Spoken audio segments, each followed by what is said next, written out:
eo amin'ny pejy social kosa indray dia raha ny andro voalohany androany izay netomboan'ny fanapahariahana ny karatra fisotrondronono vaovao dia filaharam-be vao maraina no hita tety amin'ny pairie générale tetsy Antaninarenina na neo ny heviny mikasika ny karatra vaovao ihany koa ireo mpandray izany fisotrondronono izany.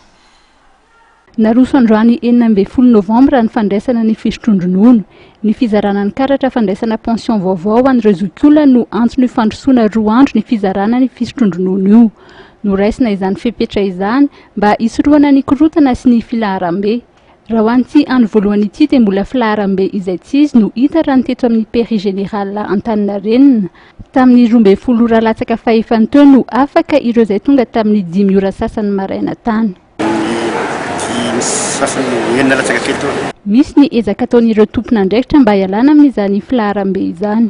Mbola milahatra ny mpianatra fa manao ezaka ny ministéran'ny vola sy teti-bola tahirim-bolam-panjakana koa efa manao ezaka lehibe. Izay no natonga nytony nasiana nytony anexa tony aty amin'ny taloha ny PGA zany zao ilay Antaninarenina dia tao ihany fa zao fa mizara hatraty amin'ny hatraty Soraka aty koa zany.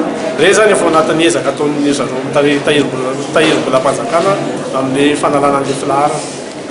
Dia zareo koa ezaka nampialekesy koa zany fa mandeha tsikelikely mandeha miandalana moa zany zavatra zany. Milamina ihany raha ny fanamarian'ireo zokiolona ity andro voalohany ity. Mety ihany aloha zany mbola mikorontana androany satria voanandro tsy maintsy hoe ela satria mbola manao zavatra izy. Mbola hitohy mandritra ny volana novambra manontolo sy ny volana desambra ny fizarana izany karatra vaovao izany. Rehefa vita kosa ny fizarana dia tsy manan-kery intsony ireo karatra teo aloha.